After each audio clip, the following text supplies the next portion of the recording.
Bonjour à toi! Aujourd'hui, je vais faire un petit retour sur la division à crochet avec un nombre décimal. C'est une notion qu'on a vue, je te dirais, avant Noël, mais ça vaut peut-être la peine de s'y attarder un petit peu pour se rappeler la méthode. Donc, je vais te partager mon écran et je vais faire deux exemples avec toi.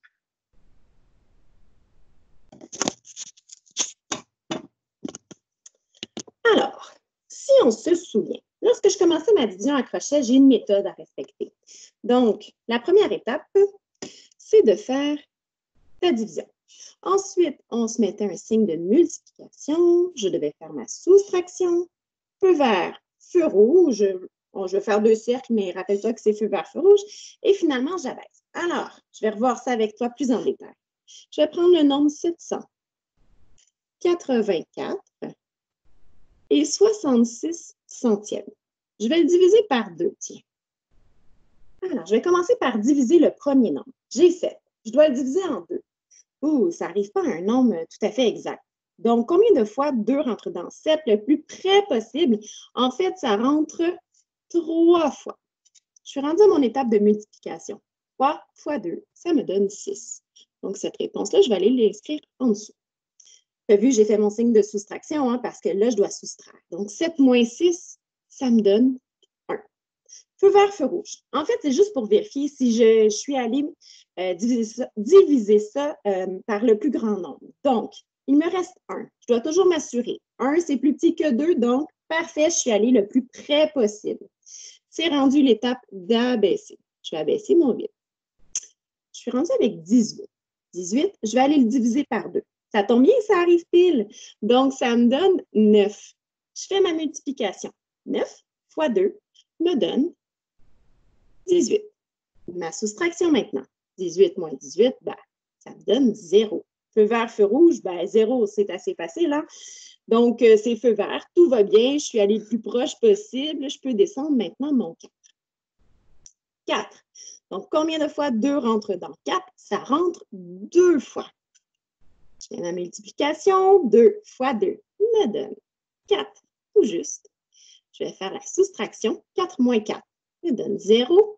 Et voilà, ça va bien. Donc, 0.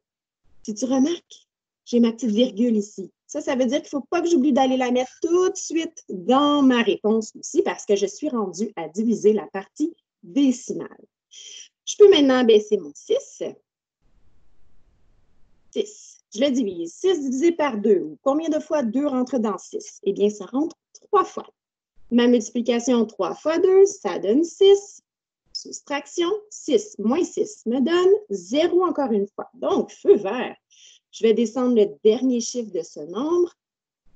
Alors, 6, même chose. 6 divisé par 2, ça me donne 3. 3 fois 2 me donne 6. Soustraction, 6 moins 6, 0. Ça tombe bien dans cette opération, j'arrive à 0. Il ne me reste rien ici.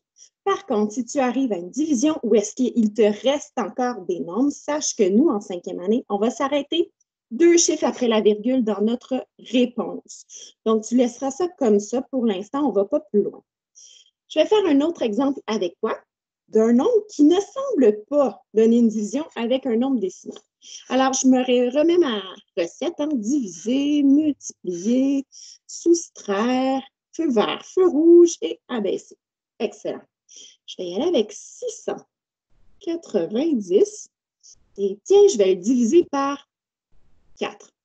Bon, à première vue, c'est 2 nombres entiers que je vais diviser ensemble. Alors, voyons voir.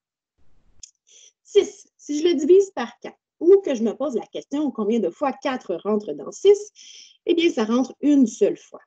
Ma multiplication, 1 fois 4, ça me donne 4. Donc, 6 moins 4, il va me rester 2. Feu vert, feu rouge, 2, c'est plus petit que 4, c'est le plus loin que je pouvais aller, donc tout va bien. Je peux maintenant abaisser mon 9. 29.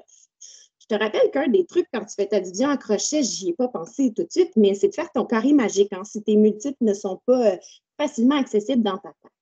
Alors, si j'avais fait mon carré magique ou que je connais par cœur mes multiplications, eh bien, je vais savoir que le plus proche que je peux aller, c'est 7. Donc, 7 fois 4 va me donner 28. Quand je fais ma soustraction, il me reste 1. Feu vert, 1, c'est plus petit que 4. Je suis rendue à descendre mon 0. Et là, j'ai 10. Alors, combien de fois 4 rentre dans 10? Ça va rentrer 2 fois. 2 fois 4, ça donne 8. 10 moins 8, 2.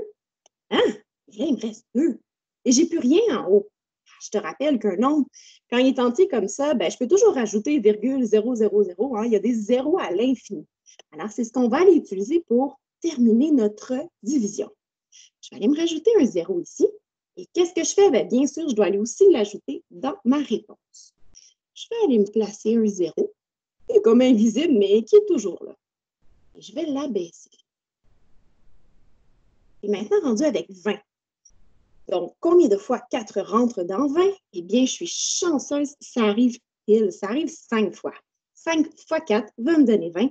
C'est important que même si tu le sais, hein, tu termines ta division jusqu'à la fin. Donc, 20 moins 20 va me donner 0. Et dans ce cas-ci, ma division est maintenant terminée. Alors, je t'invite à te pratiquer. Hein? Ça va pouvoir te servir quand tu vas continuer à faire des opérations. Sur ce, bonne pratique!